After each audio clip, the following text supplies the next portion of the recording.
Info Plus for genuine information.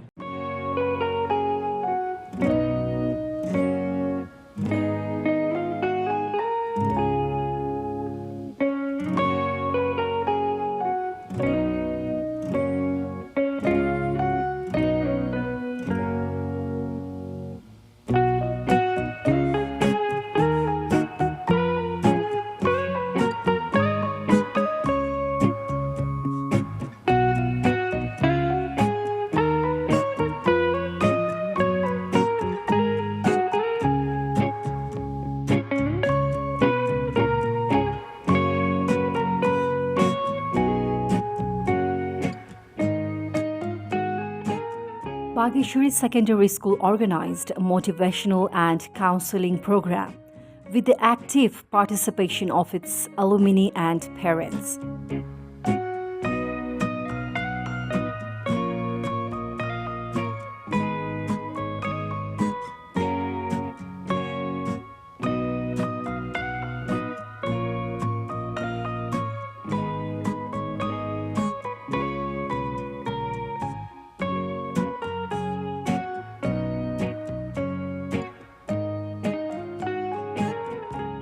Joint Secretary Sharan Kumar Pandey and Executive Director of Himalaya Television, Mr. Shyam Katyal, inspired students by sharing their experiences and valuable guidance.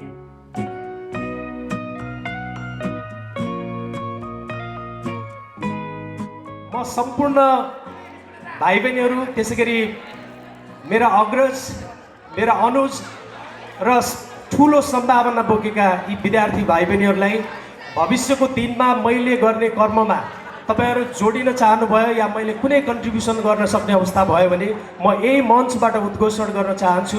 तपाईहरु हामीसँग जोडिनुस्। ती क्षमता ती प्रतिभा तपाईले समाजमा घटेका घटना त्यो तपाईका सक्सेस स्टोरीजहरुलाई बाहिर ल्याउने कुरामा म सधैँ हातेमालो गर्न चाहन्छु।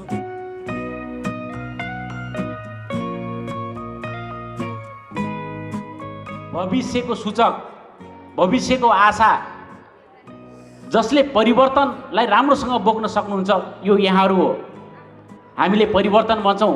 हाम्रा गुरुहरू म सम्मान गर्न चाहन्छु जसले अँध्यारोलाई उज्यालो देखाउन सक्नुहुन्छ, जसले अज्ञानतालाई ज्ञानमा लैजान सक्नुहुन्छ, समाजमा भएका व्यथितिहरूलाई हटाउनलाई प्रयास गर्न सक्नुहुन्छ। उहाँहरूप्रति मेरो उच्च सम्मान छ। यो समाज र देशलाई कतातिर डोर्याइरहेको छ त्यो कुराहरू बुझ्नु जरुरी छ। त्यो कुरा शिक्षाले मात्र दिन सक्छ। त्यसकारणले गर्दाखेरि हामी एकपटक हामी जुन ठाउँमा छौं, जुन भूमिकामा छौं, हाम्रा पदहरू हामीले गरेका कुराहरू ठिक छ भनेर भन्ने होइन कि अब यसलाई समग्रतामा सामूहिकतामा कसरी जाने, कसरी यो समाजलाई माथि उठाउने, सकारात्मक ढंगबाट कसरी अगाडि लैजाने भन्ने कुरा अब हामीले सोच्न जरुरी छ।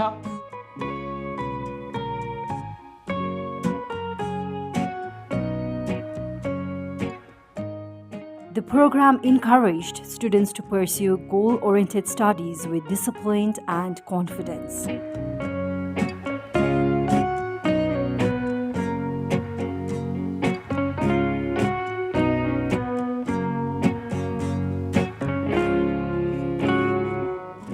जस्ता विद्वान हस्तीहरूबाट तपाईहरुले विभिन्न ज्ञान गुणका कुराहरू सिक्न पाउनुभयो। यो अवसर मैले 35 वर्ष शिक्षणको अनुभवमा कहिले पनि सुन्न र देख्न पाएको थिइनँ। पक्कै पनि यो कार्यक्रमबाट तपाईहरुलाई धेरै कुराहरूको ज्ञान प्राप्त भयो, धेरै सिपहरू, धेरै जान्ने मौका, धेरै अवसरहरू प्राप्त भयो भन्ने जस्तो मलाई लाग्दछ। यो अवसरलाई चाहिँ तपाईहरुले भविष्यका दिनहरूमा सदुपयोग गर्नुहुनेछ।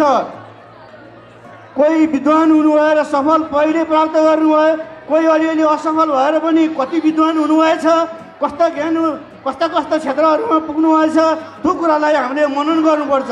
हामी कहिले पनि सिक्नबाट वञ्चित हुनु हुँदैन, हताश हुनु हुँदैन, आत्तिनु हुँदैन, हामी एक्कासी फुर्किनु हुँदैन। हामीले धैर्य धारण गर्न सक्यो भने पक्कै पनि सफलता प्राप्त हुन सक्दो रहेछ।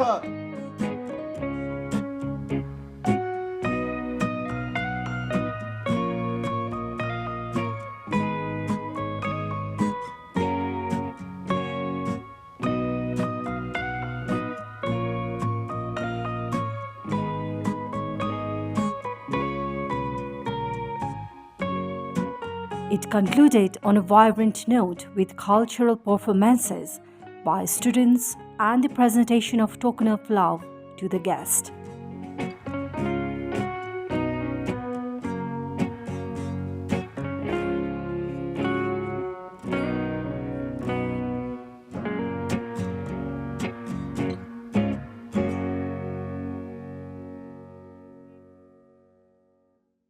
Info Plus for genuine information.